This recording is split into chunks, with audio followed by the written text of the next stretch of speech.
Hello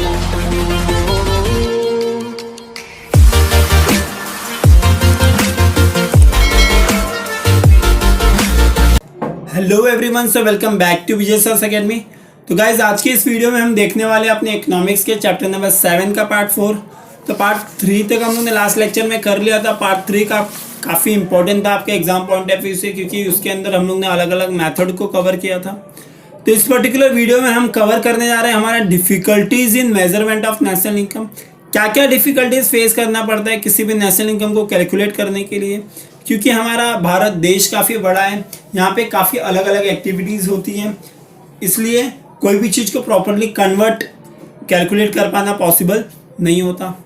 तो देख लेते हैं इसके अंदर पहला आपका डिफ़िकल्टी क्या है। जो थियोरेटिकल डिफ़िकल्टी अलग है और आपका प्रैक्टिकल अलग है, यानी थियोरेटिकली क्या क्या होती है, क्या क्या घटना घटती है। तो पहला है आपका transfer of payment. Transfer of payment का मतलब क्या है? इंडिविजुअल गेट ए पेंशन। अब किसी को पेंशन मिल रहा है, यानी वो कोई काम तो कर नहीं रहा है फिर भी उसे पैसे मिल रहे हैं, तो ये एक प्रॉब्लम है कैलकुलेट करने में नेशनल इनकम को। अनएम्प्लॉयमेंट का अलावेंस, बेरोजगारी भत्ता बोलते हैं, वो भी मिल रहा है। This transfer payment should be included in national income और नॉट। इसको नेशनल इनकम में डाले या ना डाले, ये एक बहुत बड़ा प्रॉब्लम अब तक बना हुआ है। One hand they are the part of individual income, other hand they are not a part of government expenditure. कहीं न कहीं ये लोग ये जो सारी चीज़ें ये पब्लिक का इनकम तो है। अभी आप पेंशन कमा रहे हो, आपको बेरोजगारी भत्ता मिल रहा है, ये सारी चीज़ें तुम्हारी इनकम तो है, लेकिन ये गवर्नमेंट का एक्सपेंडिचर में ये नहीं है। तब किसी की इनकम किसी की एक्सपेंडिचर होती है, हम लोग ने ये पढ़ा है, लेकिन यहाँ पे सच्चाई कुछ और है। यहाँ पे गवर्नमेंट का एक्सपेंडिचर वो नहीं है। सेकेंड है इलीगल इनकम। जब ब्लैक मार्केटिंग होता है, गैम्बलिंग हो गया, आप जुआ खेल के पैसे कमा रहे हो, तो उसको आप कहाँ पे ऐड करोगे? कहीं से चोरी हो गया, स्मगलिंग हो गया, इन सब चीज़ों को नेशनल इनकम में आप ऐड नहीं कर सकते, ये भी एक प्रॉब्लम है। थर्ड प्रॉब्लम है अनपेड सर्विसेज। अभी जैसे कि कुछ सर्विसेज ऐसे होते हैं जिनका पैसा नहीं भरा जाता है, जिनका कैलकुलेट नेशनल इनकम में कर पाना पॉसिबल नहीं है। एग्जाम्पल ले तो हाउसवाइफ अगर काम करती है घर में मॉम, तो उस चीज़ का वो पैसे तो लेती नहीं है। जो लव, अफेक्शन, मर्सी, सिंपथी, यानी किसी पे दया दिखाना, चैरिटी देना, इन सब चीज़ों का कोई मोल नहीं है, कोई वैल्यू आप नहीं निकाल सकते। यानी ये सब चीज़ों का वैल्यू निकाल पाना और नेशनल इनकम में ऐड कर पाना पॉसिबल नहीं है। फोर्थ है प्रोडक्शन ऑफ सेल्फ कंजम्पशन। कुछ चीज़ें आप प्रोड्यूस करते हो खुद खाने के लिए, ये भी एक बहुत बड़ा प्रॉब्लम है। खुद खाने के लिए चीज़ें प्रोड्यूस करोगे तो उस चीज़ को आप नेशनल इनकम में कैसे ऐड करोगे? तो ये सब चीज़ें नेशनल इनकम में अकाउंटेड नहीं होती है, काउंट नहीं होती है, जो कि प्रॉब्लम क्रिएट करती है। फिफ्थ है फॉरेन फर्म से कोई इनकम आ गया आपका, income from foreign firm should be included in the national income of the country where the firm actually undertake the production work. जहाँ पे एक्चुअल प्रोडक्शन होता है वहाँ के नेशनल इनकम में वो चीज़ ऐड करते हो, लेकिन वो फॉरेन फर्म है तो लेकिन पैसे तो आप यहाँ पे कमा रहे हो, तो थोड़ा कंफ्यूजन की बात है। ये डिफ़िकल्टीज़ है कि वहाँ का पैसा यहाँ इंक्लूड करना है नहीं करना है, ये भी एक तरीके का प्रॉब्लम हो जाता है। गवर्नमेंट सर्विसेज का वैल्यू करना। अब गवर्नमेंट क्या क्या सर्विसेज देती है? पब्लिक सर्विसेज बहुत सारा देती है गवर्नमेंट। डिफेंस देती है, एडमिनिस्ट्रेशन देती है, एजुकेशन देती है गवर्नमेंट, हेल्थ सर्विसेज देती है। तो इन सब सर्विसेज के एक्चुअल वैल्यू निकाल पाना पॉसिबल नहीं है। Real value of this services are not known, पता ही नहीं है, देयरफॉर ये भी एक डिफिकल्टी है। सेवेंथ है चेंजिंग प्राइस लेवल।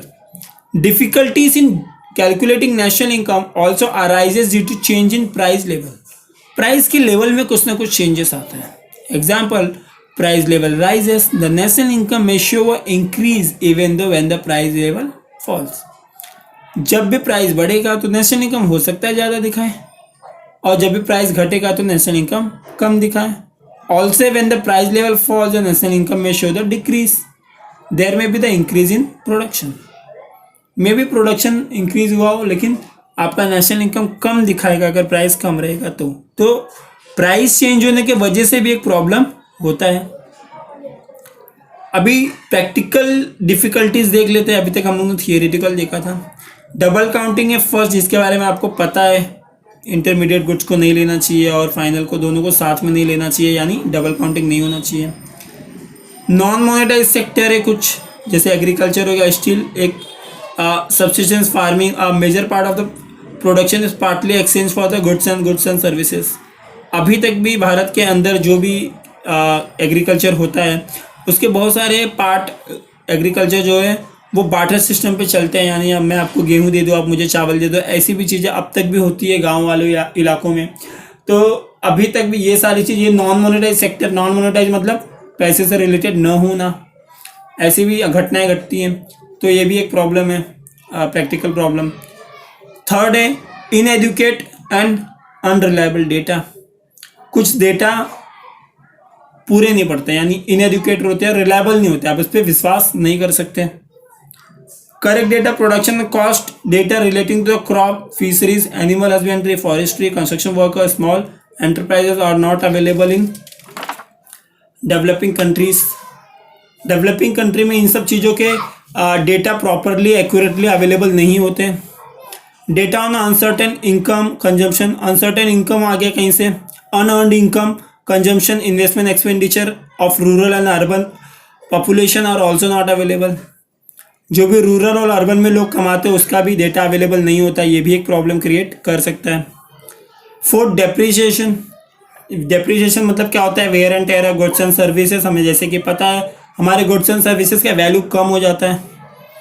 यूनिफॉर्म कुछ नहीं होता इसके अंदर। Common and accepted standard rate of depreciation applicable to the various capital assets such as difficulties to make a correct decision. कौन सा तरह का मेथड आपने डेप्रीशिएशन का लिया है, ये भी एक है, चेंजेस होते रहता है इसके अंदर। Common accepted standard rate of depreciation नहीं है अकाउंट के अंदर, कभी WDV लेते हो, कभी RDD लेते हो, अलग अलग चीज़ें। रिटर्न डाउन वैल्यू मेथड आपने पढ़ा होगा 12th में 11th में।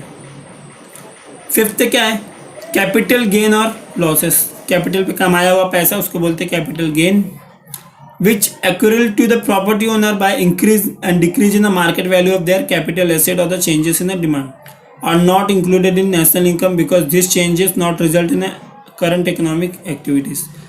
किसी के पास कैपिटल है यानी अलग अलग प्रॉपर्टी है, उसके कैपिटल का जो मार्केट वैल्यू है वो चेंज होते रहता है, तो उन सब चीज़ों को नेशनल इनकम में इंक्लूड नहीं किया जा सकता। Not result from the current economic activities, क्योंकि वो करंट इकोनॉमिक एक्टिविटीज़ की वजह से नहीं होता है, वो और कारणों से होता है। अब इलिटरेसी और इग्नोरेंस है।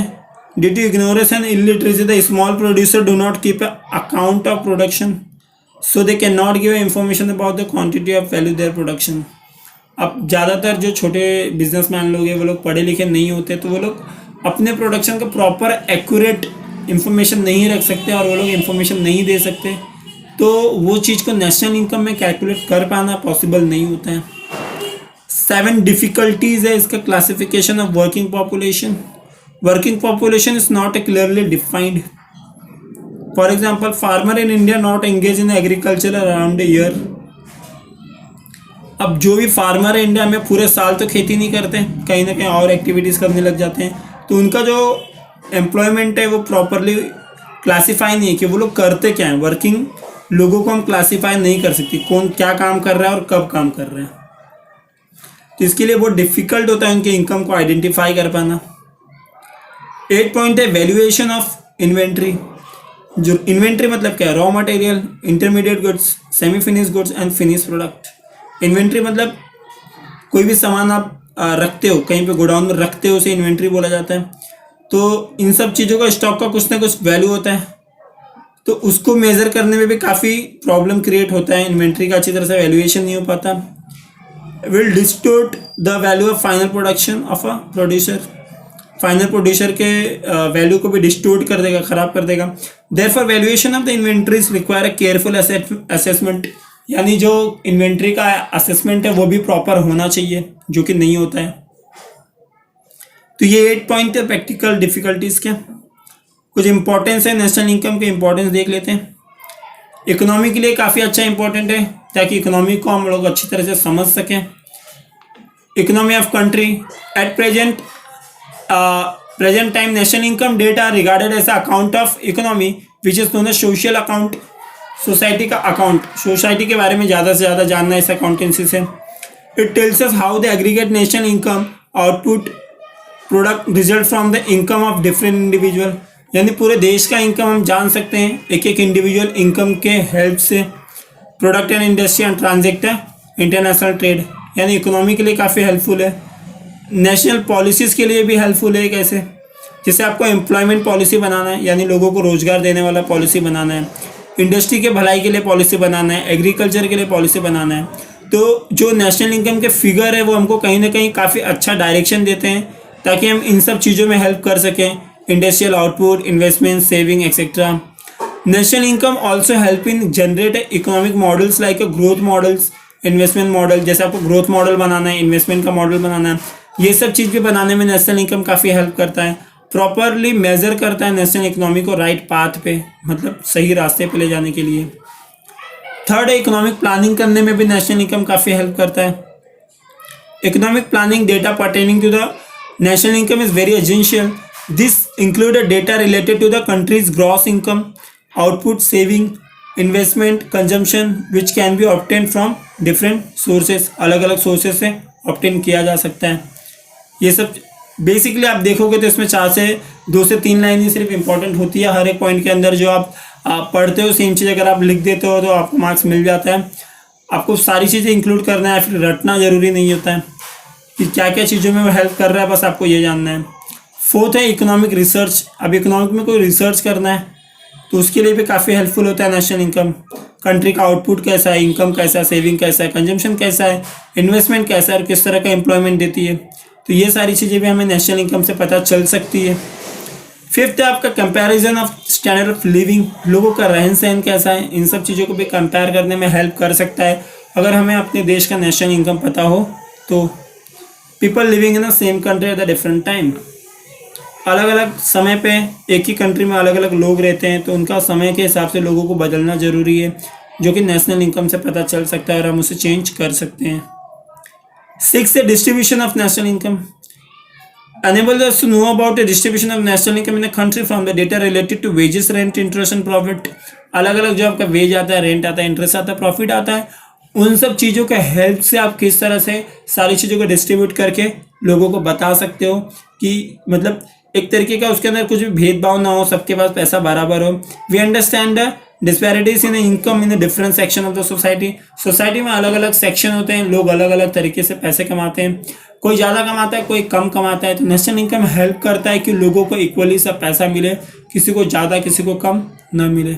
तो गाइज ये चैप्टर बस यहीं तक था। आई होप आपको ये चैप्टर समझ में आया होगा। तो अभी के लिए इस पर्टिकुलर लेक्चर में यहीं तक रखेंगे, ये चैप्टर तो ख़त्म हो चुका है। अगले लेक्चर में हम नए टॉपिक के साथ आएंगे। चैप्टर नंबर 8 है इसका, पब्लिक फाइनेंस इन इंडिया। वो भी काफ़ी नया और काफ़ी इंपॉर्टेंट टॉपिक है आपका। तो अभी के इस वीडियो में बस इतना ही। प्लीज़ चैनल को सब्सक्राइब कर लेना, वीडियो को ज़्यादा से ज़्यादा शेयर करना। मिलते हैं अगले वीडियो में, तब तक के लिए bye bye, take care, be safe, be at home.